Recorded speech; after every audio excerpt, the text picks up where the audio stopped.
It's 3D animated. It's 3D animated. Excuse me. Journeyman will come out on top in this elemental battle. He's Wiz Boomstick, and it's our job to analyze their weapons, armor, and skills to find out who would win a death battle. Water, earth, fire, air. Long ago, the four nations lived in harmony, united by a master of the elements, the Avatar. This Avatar reincarnated as different people for centuries, all with their own struggles. And man, was that true for our boy Aang. Not at first, of course, thanks to his master and guardian, Yatso. As a cheeky little air nomad, Aang traveled the world causing shenanigans, all while learning to control the winds with airbending. Based on the real-life martial art Bagua Chong, airbending is the most spiritual of the four bending styles, focusing on evading and diverting attacks through circular motions.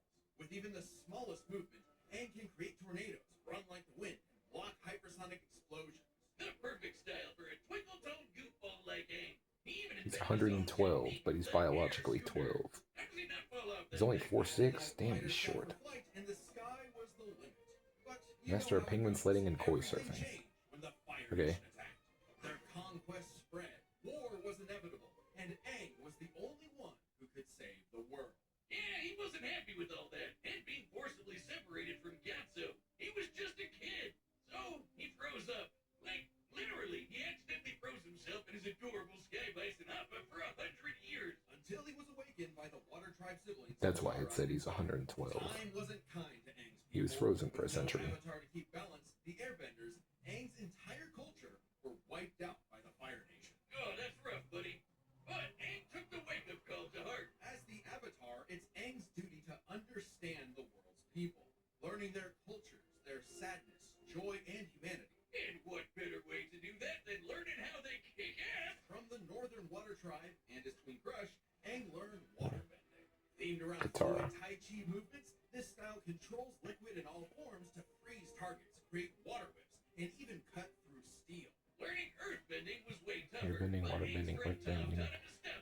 Airbending, waterbending, earthbending, firebending, and energy bending. Move the terrain of entire cities and fight That's a lot. with a sonar-style seismic sense. Earthbending is themed around the steady stances of Hung Quan Kung Fu, waiting for the right moment to strike head-on. There was a lot to learn, but even with the world at stake and this moody hothead on his tail, Aang had fun doing it. Who could forget the adventures penguin sledding, going through the bending bayous, and living in Ba Sing Se, the city where no wars ever happened. Yet across his journey, one power eluded Aang, the Avatar state. I haven't seen this show yet, but I'm gonna watch it eventually. Everyone says it's really good, so yeah. And it's like an anime. It's anime-like, so yeah. Hey, Jocelyn, it's been a while. Jocelyn, how long have you been standing there? I've been here the whole time. I lurk where all Avatar talk Zuko. is. Through the cosmic power of the Avatar. He fought Shoto in an episode about 5 years ago. Or 6 years ago. 6 years ago, yeah. It was in 2020. Greatly expanding his bending options. Lava bending from Avatar Roku, sonic shouts from Avatar Yang Chen, and even more are theoretically available to him through their memories. Oh, I get it. You can't just grind your way to controlling the Avatar state. Right. If Aang wanted to stop Fire Lord Ozai, he needed something else. He needed onion banana juice. Yeah, technically, I suppose. Gross. That's gross. Specifically, Aang sought the guidance of Guru Pata. Mastering his power meant clearing his chakras, emptying his mind of earthly attachments. Seems simple, but this also meant rejecting his feelings for Katara, the person he loved most. When he had to choose between the world or the girl, Aang followed his heart and it didn't end well. He got better. Aang was determined to understand the world's people, even the enemy Fire Nation. Something he accomplished thanks to the redeemed Prince Zuko, the Sun Warriors. And these two honking dragons? Aang was scared of firebending, but it's totally awesome. It's not just about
Avatar state, making him as strong as avatars who could cause hurricanes, tsunamis, and volcanic eruptions. Or in Avatar Kyoshi's case, a new island.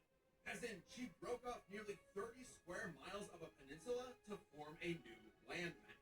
But to defeat Ozai, Aang needed one final element, something few avatars had bent before: energy bending. Not the easiest thing to do, but Aang totally overwhelmed Ozai, severing the tyrant's connection to fire and stopping his invasion, all while keeping his no-kill run intact. The ultimate F-U to this warlord's ideology. Now that the Fire Nation had cooled off, Aang led a new era of peace with the United Republic of Nations, a place where all people could prosper, and where a new generation and a new avatar would take the reins.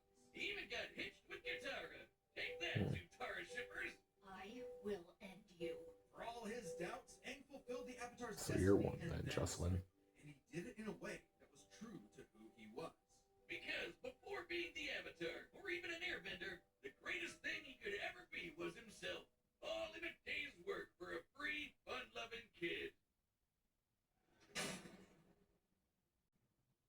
Add extra barbecue sauce. Add extra sauce.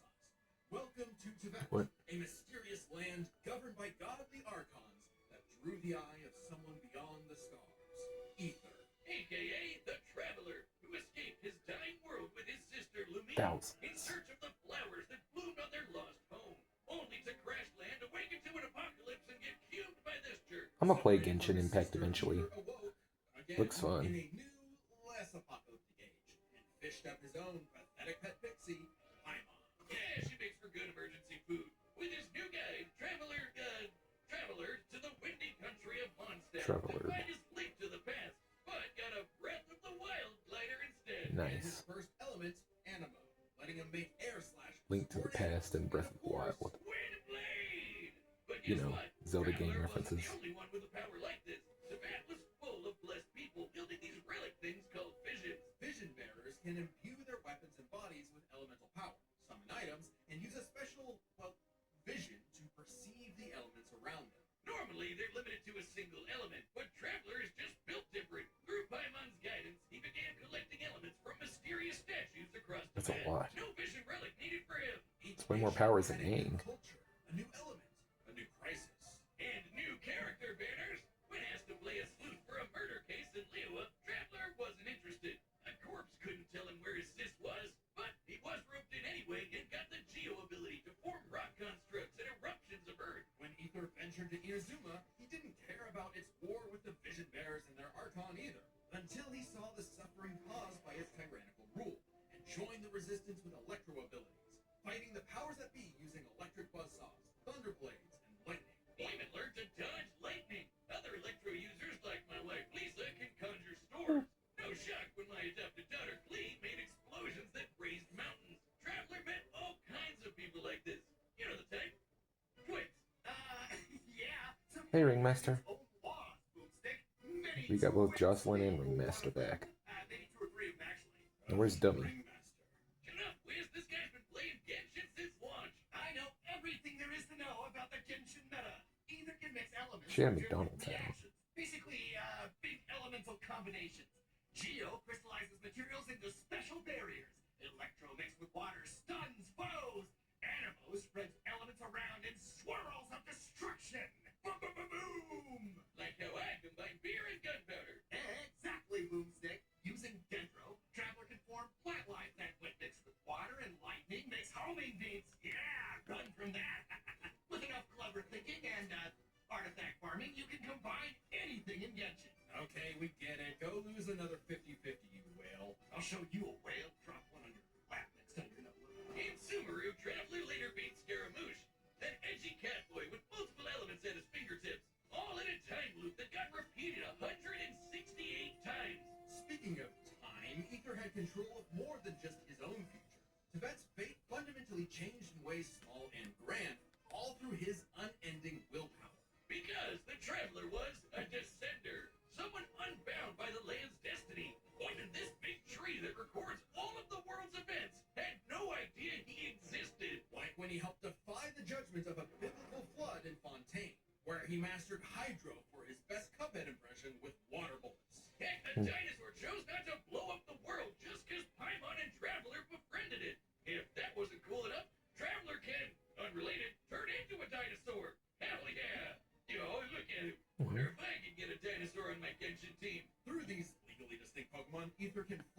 legally distinct Pokemon. Like a Jurassic bull. He traveled across the land, searching far and wide, and finally stopped swinging that one-star toll blade. Instead, picking up the prototype Rancor, which he wields like a beast thanks to the Swordmaster's skirt and several straight days of training. What a grindstone! Oh, damn. Still, Traveler Sis kept eluding him, choosing to hang in the shadows with these Illuminati folk. A group from Conria, the nation cursed by the gods for messing with the Abyss. Unbeknownst to Ether, his sister had already traveled to Bash. Everybody's been pulling for Ether, so I'm pulling for him too. At the end, she found. Well, we don't really know. Not yet. He's got this. But whatever it is, got her to side with the creepy villains. Plot twist. Eventually, Ether reached the nation of Natlan to fight in its never-ending war with the Abyss. He gained the Pyro element, learning to launch fireballs and explosions combined to flame with lightning. He didn't just. He's just got way more going for him. By connecting with the people there, Traveler achieved Night Soul's More blessing. powers, more better arsenal, way more experience. A blade of fire hundreds of feet long. Hell yeah, that's strong enough to take down the heart of the Abyss, which is on the level of 5-star waifus like Moika and the Raiden Shogun. An Archon who, in ages past, sliced Yashiori Island in two. That's cool, but how about when this fancy guy threw a whole-ass mountain? According to Paimon, Traveler can level the mountain himself. Additionally, Ether learned how to use light energy to form a Kuvaki shield, something he used to protect the people of Nogpry by blocking a cannon blast with enough energy to obliterate a town. This was no ordinary cannon either. It also uses Kuvaki energy, so that's a beam of light. Through all his adventures, Ether had come to genuinely care for Tibet's people. Maybe one day he will reunite with his sister, but for now, he's fighting for a whole new world. His new home.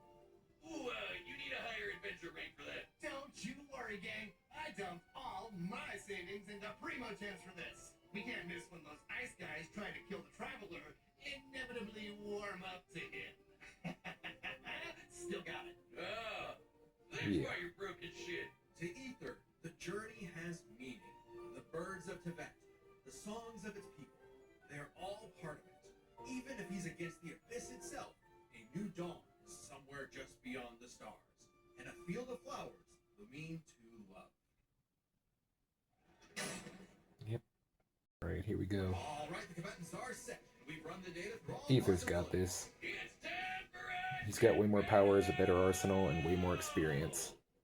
Sorry, Aang. Here we go.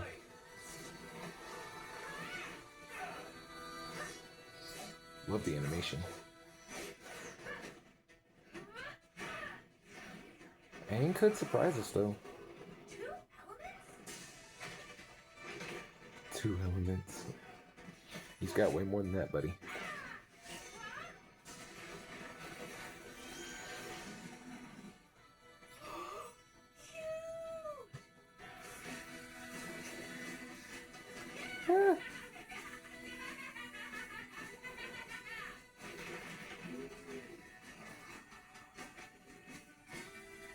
Love this music.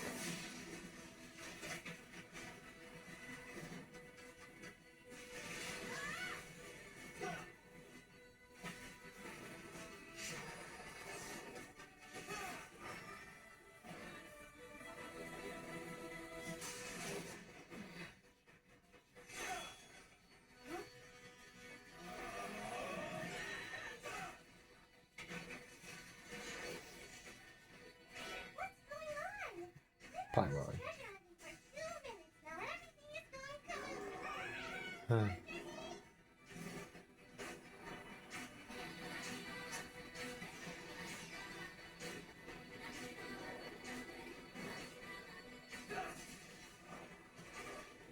Cool fighter. Can it do this?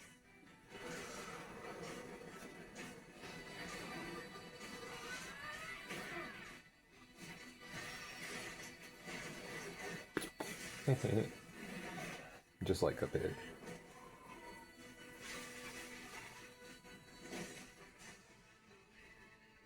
Come on, Traveler! Get up! Never, ever, ever stop moving forward! Remember! No one fights alone. Oh, he finally said something. Because I don't think he's talked yet in this battle. Those visuals are beautiful.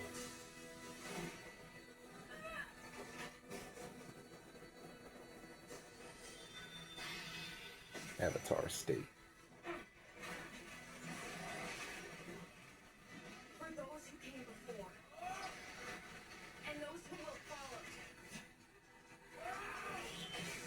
I am Avatar Aang, the last airbender.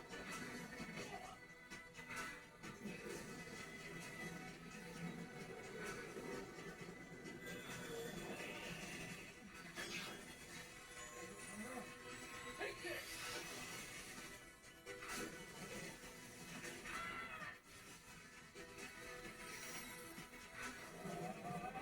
This might be it. The infinite thus sent goal!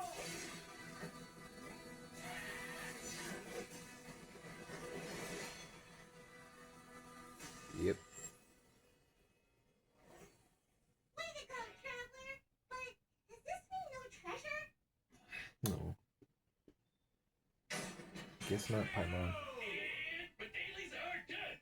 What a miss! This was an interesting pairing, so let's break this down by power, experience, speed, and elements. First up, power. Aang and Traveler could both change the terrain of entire cities, and were way stronger than characters that can break mountains. But at their peak, they're both tearing up islands. Aang's avatar state made him on par with Kyoshi, who created and moved the island of Kyoshi. Similarly, Night Soul's blessing let Ether contend with Archon-level foes like the Raiden Shogun, who split Yashiori Island in two, with an attack that even Vision Bearers weaker than Traveler can block. So he's definitely on that level. Kyoshi Island is over 6 miles wide and long. Kyoshi moved the island 17 miles offshore in 2 seconds. So we have everything we need to calculate the amount of kinetic energy this would require. Turns out it's basically the same as cutting through Yashiori Island, about 3,000 gigatons of TNT. So their power is tied up, which means comparing their experience is crucial. Ether's mastered more elements than Aang, but the Avatar state gave Aang centuries of knowledge. With the memories and abilities of past avatars, Aang's kit was so extensive in a way Ether had no real answer for. Not to mention, Aang's training was more focused. Traveler is skilled, sure, but his training was mostly just a means to finding his sister, while Aang's journey was all about mastering elements to combat other elements. Experience narrowly goes to Aang. So Aang takes experience. Just barely, though. Is speed. In terms of ability, both could roughly match the other. If Traveler was immobilized with earthbending, he could just dig his way out as a dinosaur. And Aang's airbending and glider meant he could easily counter Ether if he took flight. But in terms of raw reaction speed, Traveler had it in the bag. Aang bending away lightning is crazy fast, but Traveler could dodge lightning much earlier in his journey, and now he can block that light-speed Kubaki laser. While lightning can move over 200,000 miles per hour, a beam of light can move 186,000 miles per second. Over 3,000 times faster than Aang. Traveler takes speed by a landslide. Yep. So this all came down to the elements. Who could turn the forces of nature against the other? At first, I actually thought this was Aang's dub. Ether's elemental control is remarkable, but Sorry. most of his attacks are projectiles, spires, and very specific implements that Aang has bent away in the past. Ether has never shown the precision or creative flexibility that we've seen with Aang's bending. But throw in the combos of elemental reactions and the script flips. Traveler can mix not just his elements, but also Aang's in ways that Aang could not. Bending was Aang's greatest strength, but also, against Traveler, a weakness. Because Aang usually had one or more elements around him, it gave Ether an easy access point through these combinations. When Aang used fire, Ether could use lightning to catch him in an overload. If Aang used water, Traveler's electrocharge could paralyze him, and so on. This isn't just a gameplay thing. Genshin characters like the lovely Lisa canonically say this is how the elements work. And unlike Aang, Ether has fought multiple people who can use multiple elements. The longer the fight went on, the more Ether would trip Aang up with these combinations, some of which Aang could not bend. Aang could redirect lightning, sure, but what about electro buzzsaws, or an electrified tornado, or dendroblasts of pure plant energy? The Kavaki shield especially gave Ether a strong defense to fall back on. Since it was made of pure light, Aang had no way to remove it outside of brute force. By comparison, Aang's wind barrier wouldn't block Traveler's elements. It would actually merge with them and create more combos that would target Aang himself. Not a great situation to be in. And since Ether's powers came from external earthly sources, like those statues, Aang could not depower him with energy bending, even if he theoretically overcame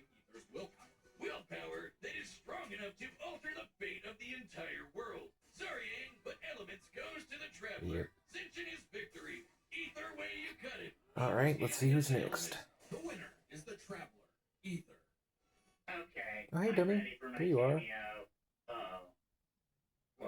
It's over now, buddy. Next time on Death Battle.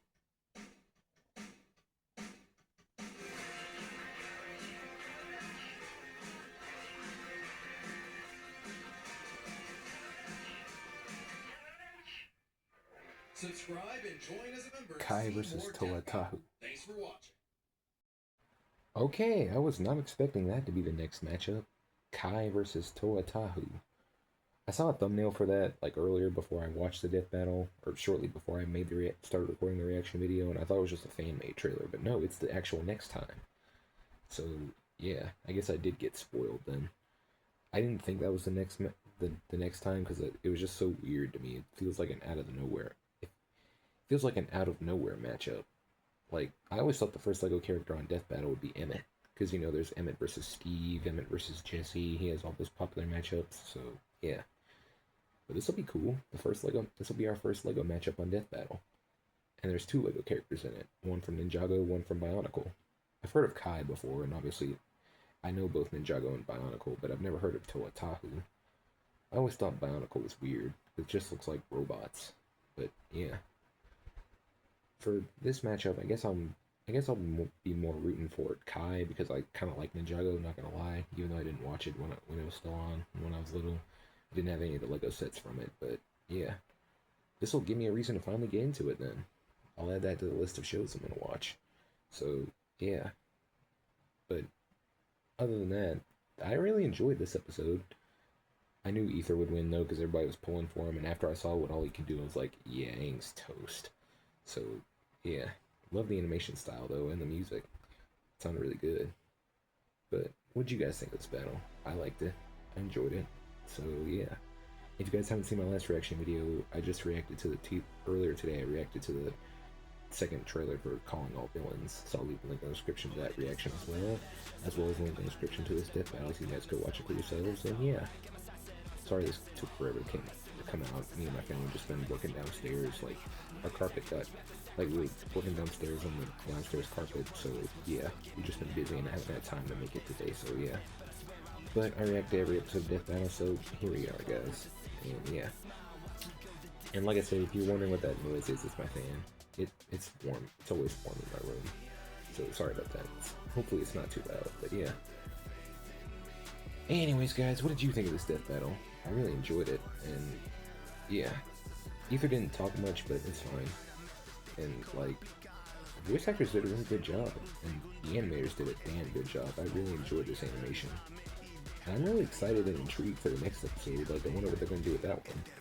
Is it going to be stop motion, like with actual Legos, or is it going to be like 3D animated, or maybe bring more on? Maybe bring more on to animate it. That'd be awesome.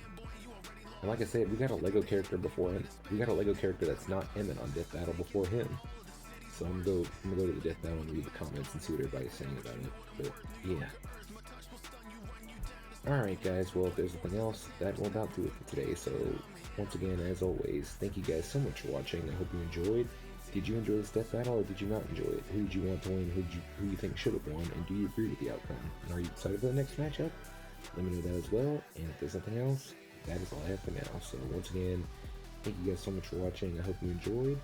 Please give this video a like, leave a comment down below, and subscribe if you're new. And who do you think is going to win the next death battle? Let me know that as well, and are you excited for it? And which do you like more, Ninjago or Bionicle?